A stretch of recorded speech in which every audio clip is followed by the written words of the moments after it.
Assalamualaikum warahmatullahi wabarakatuh. Sampurasun. Kula nun. Terima kasih. Hari yang sangat berbahagia, hari jadi diiringi oleh hujan, tandanya kesuburan yang akan didapatkan oleh warga Cirebon karena dipimpin oleh bupati yang disukai oleh semua orang. Bupati yang tidak pernah marah, bupati yang selalu senyum, tapi hati-hati nanti sering dibohongi.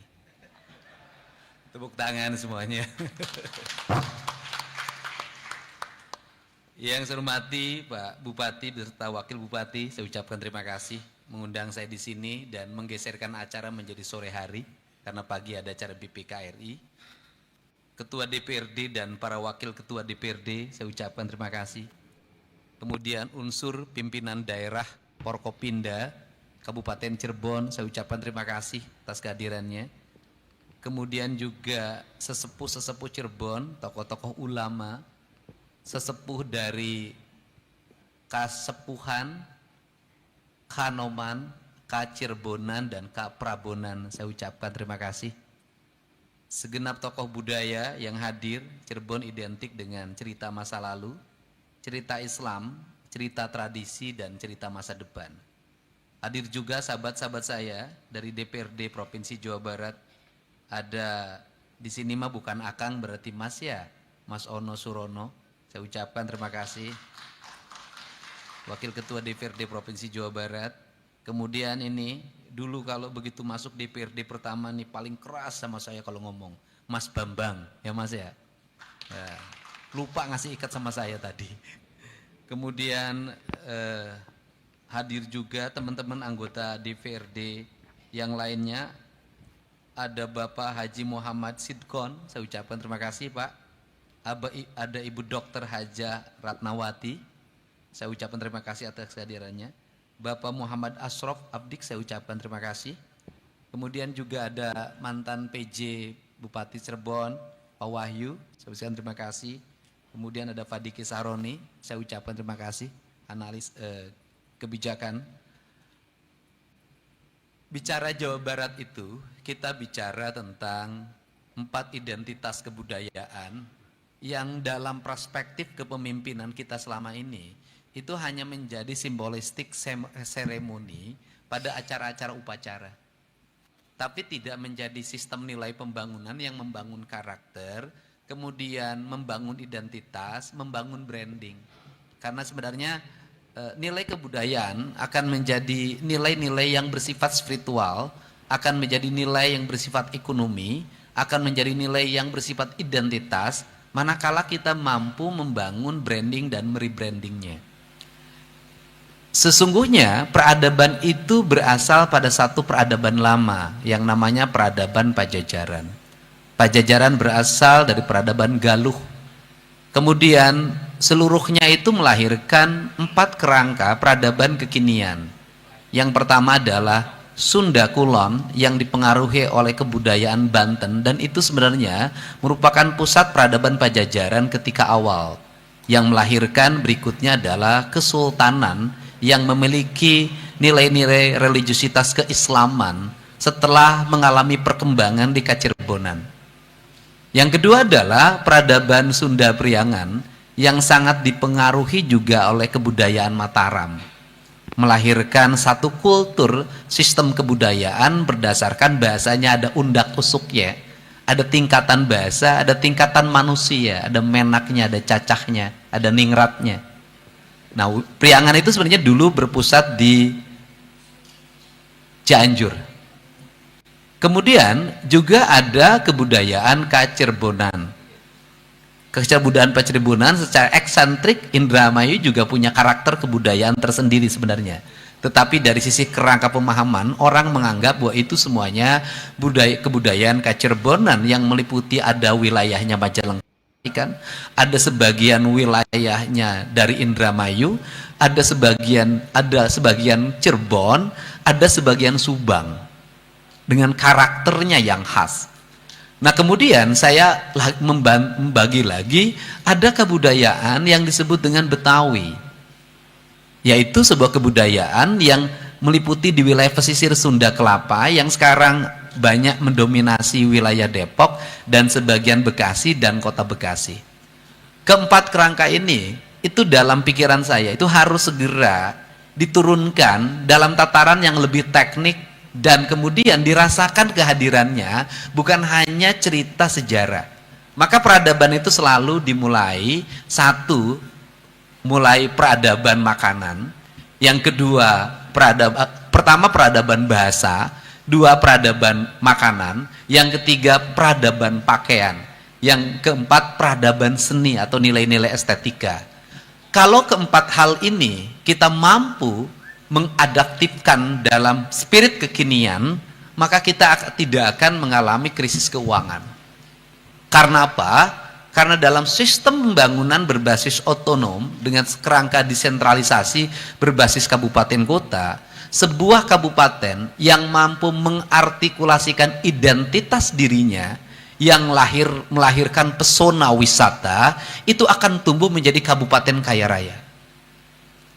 Seberapa hebat kita membongkar batu kemudian dieksploitasi menjadi penambangan, seberapa besar kita mengangkat pasir dieksploitasi menjadi penambangan, seberapa besar kita mengangkat emas dieksploitasi menjadi penambangan, jauh di bawah perkembangan restoran dan perhotelan bagi sebuah kabupaten kota.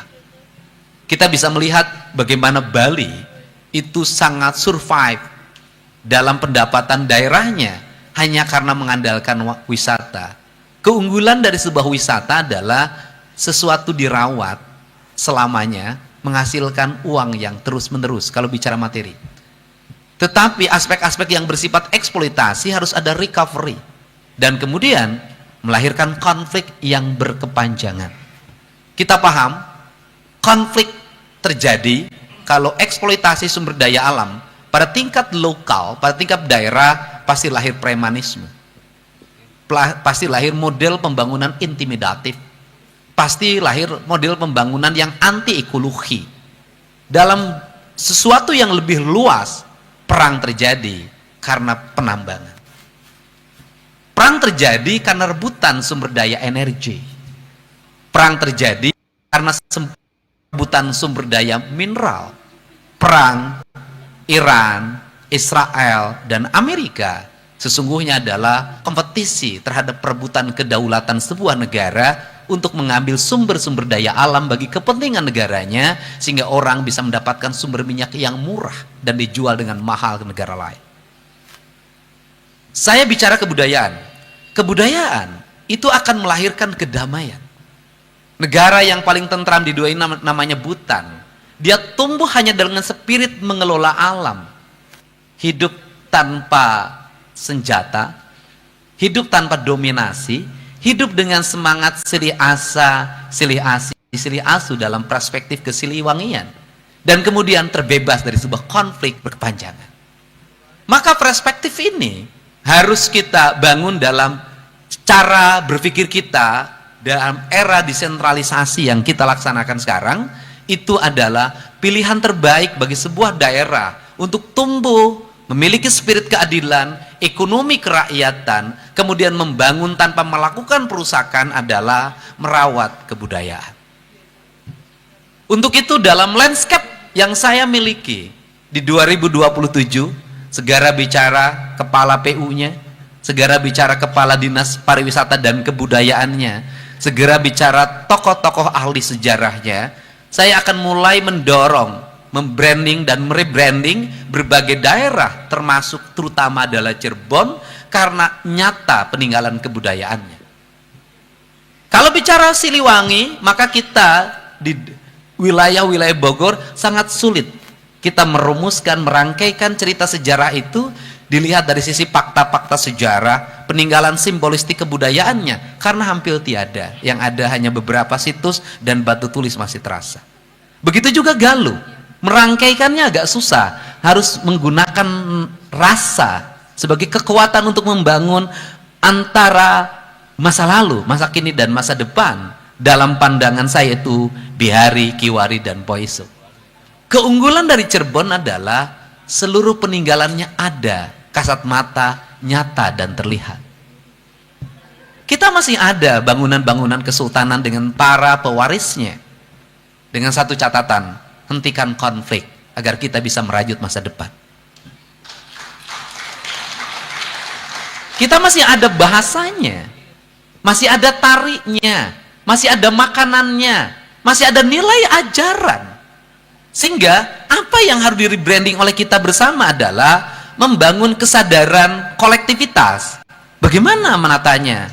Satu, pendidikan harus segera menjadi prioritas utama, mendorong orang untuk bersekolah, mendorong agar terjadi konektivitas dengan industrialisasi. Untuk apa? Membenahi, merebranding pusat-pusat kota. Yang kedua adalah menata arsitektur untuk dikembalikan semuanya menjadi arsitektur Kacirbonan. Dan yang berikutnya adalah menata pembangunan agar memiliki basic ekologi, basic lingkungan. Karena warisan kebudayaan Sunan adalah Gunung Jati. Kalau warisan kebudayaan Gunung Jati sesungguhnya seorang Syekh Sarip Hidayatullah, seorang wali yang ternama, meletakkan nama dirinya, tidak mengambil idiom, tidak mengambil filosofi, tidak mengambil pendekatan ideologi dari luar Cirebon. Dia lebih meletakkan nama yang disebut dengan Gunung Jati. Dari kerangka Gunung Jati apa sebenarnya yang ingin saya letakkan? Adalah mewariskan nilai-nilai masa lalu agar menjadi rebranding masa depan. Kalau sudah seperti itu, maka peradaban utama adalah peradaban Gunung Jati. Dari Gunung Jati saya melihat ada dua variabel kebudayaan yang dilahirkan. Yang pertama adalah peradaban kayu yang melahirkan ukiran, bentuk-bentuk bangunan yang menggunakan jati sebagai sendi utama. Dan lahirlah sebuah arsitektur bangunan khas gaya Kacirbonan, dari mulai masjid, gedung-gedung kantor, menurut saya kantor sekolah dan semuanya harus ditata dalam satu arsitektur yang sama. Kemudian yang kedua adalah peradaban daun, di mana daun bukan hanya sekedar daun yang dibuang, tapi daun jati itu melahirkan nilai makanan yang bercita rasa tinggi dengan dua pendekatan. Peradaban Pajajaran Siliwangi menggunakan daun pisang, peradaban Gunung Jati menggunakan daun jati Kacirbonan, maka lahirlah yang disebut dengan nasi jamblang. Kekuatan ini akan mampu kita dorong menjadi nilai masa depan manakala kita secara konsisten membangun kePU-an, keperkiman, dan kebudayaan menjadi satu kesatuan. Ditambah apa kelebihan Cirebon adalah perilaku manusianya. Identitas Islam khas Cirebon adalah identitas Islam pluralis. Identitas pluralis ini sangat terbuka. Islam dan kebudayaan di sini menjadi satu kesatuan, bukan dipertentangkan. Maka kalau di Cirebon Sholawatan pasti ada kemenyan di depannya, pasti ada bunga-bungaan di depannya, dan itu sebagai beda dengan di tempat lain. Kerangka ini kalau dikelola, maka budayawan dengan ulama di sini satu kesatuan, bukan hal yang berbeda. Untuk itu tak ada yang terlambat bagi kita. Pemerintah Provinsi Jawa Barat di 2027 sudah siap untuk menggulirkan Sampurasun dan Kaulanun, bukan hanya sekedar, kalau dalam bahasa di tempat saya itu Kaulanun, kalau di sini Kulanun. Nah, kaula itu sudah penyatuan karena ada kaula, sudah persenyawaan. Kula itu adalah diri, tunggal. Kalau sudah kaula, maka dia menjadi jamak. Gitu. Nah, kita bukan hanya sekedar simbol bahasa, tapi itu harus menjadi simbol pembangunan. Maka simbol pembangunan Cirebon adalah simbol pembangunan Kulanun. Nah, ada la dan nun gitu loh. Nah, kalau sudah seperti itu, maka yang jamak menjadi yang menjadi tunggal dan yang tunggal menjadi jamak. Dalam bahasa Kepajajaran itu yang disebut dengan sarendek, saigel, sabobot, sapihanean. Nah, kerangka ini yang dibangun oleh kita bersama. Maka Pak Bupati, dari mulai sekarang Bapak harus membuat saya bersedia menyiapkan tim arsiteknya, bersedia untuk bersama-sama membangun, memiliki basic kebudayaan, memiliki basic sejarah, memiliki basic filosofi, memiliki basic ideologi, dan memiliki basic ekologi. Kerangka ini kalau dibangun, maka dengan mudah kita memenangkan kompetisi, meningkatkan pendapatan daerah itu. Kenapa? Kita dekat dengan Jakarta. Akses dari Jakarta ke sini semakin sebentar, dan orang Jakarta hari ini sekarang sudah semakin lebih senang terus berkeliling di wilayah Jawa Barat. Maka kuncinya adalah infrastruktur yang berkelanjutan.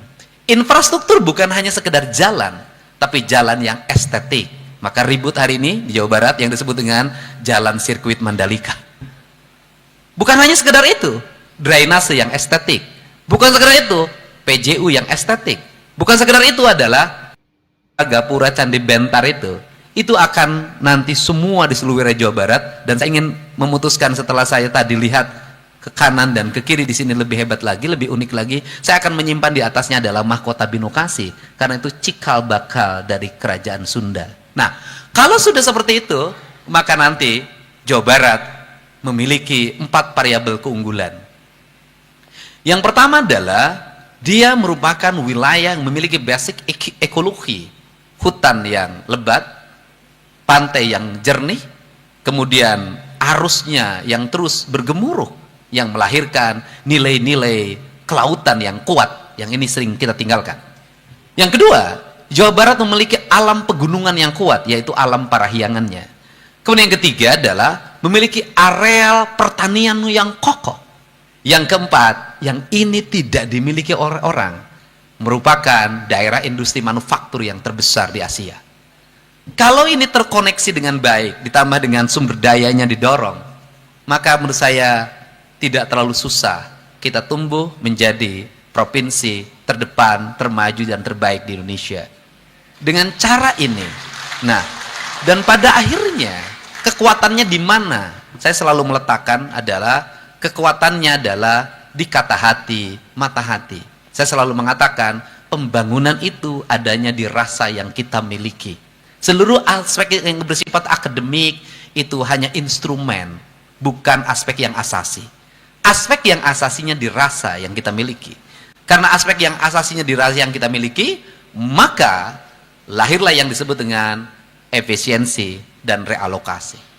Efisiensi dan realokasi itu akan melahirkan belanja yang baik inputnya, baik outputnya, baik outcome-nya, dan baik benefitnya. Sehingga seluruhnya memiliki benefit, nilai kekinian dan masa depan. Nah, kerangka inilah yang dikerjakan oleh saya selama ini. Sehingga pembangunan adalah nilai historical, pembangunan juga nilai ideologis, pembangunan juga nilai filosofis, pembangunan juga nilai ekologis. Pembangunan adalah penyatuan antara nilai-nilai spiritual dan nilai-nilai sosial. Inilah cara kita mewujudkan sebuah gagasan besar, pikiran besar tentang manusia Indonesia seutuhnya. Manusia Indonesia seutuhnya, kata Pak Kiai disebutnya insan kamil, kata dalam budaya Pajajaran yang disebut dengan sangkan, congo nyurup kana puhu atau rawayan jati. Dalam budaya dari Jawa Tengah yang dibawa ke sini sejak era Demak dan Mataram yang disebut dengan Manunggaling Kawula Gusti sebenarnya. Yang cikal bakal Sesiti Jenar itu juga ada di wilayah Kacirebonan. Seluruh nilai itu bukan nilai yang bertentangan satu sama lain. Kita adalah generasi kekinian. Maka semuanya adalah catatan sejarah yang ada pembelajarannya. Bukan untuk dipertentangkan, tetapi untuk membangun masa depan. Maka budaya wiwitan sampai budaya Islam itu adalah identitas Jawa Barat yang tidak boleh dipertentangkan. Karena apa? Kita tidak akan ada. Kita hari ini dikatakan tadi, kalau tidak ada karuhun kita di masa lalu. Maka tradisi yang disampaikan tadi ketika membuka awal dalam bahasa saya, disebutnya rekes, dalam bahasa Nahdlatul Ulama, disebutnya tawasul, sesungguhnya mengikatkan manusia antara masa lalu, masa kini, dan masa depan. Antara dunia ide dan dunia nyata. Pada akhirnya manusia akan kembali pada asalnya, pada asal muasalnya, pada jati dirinya innalillahi wa inna ilahi rajiun. Terima kasih. Wallahu muwaffiq ila aqwamit thoriq. Assalamualaikum warahmatullahi wabarakatuh. Sampurasun. Kulanun.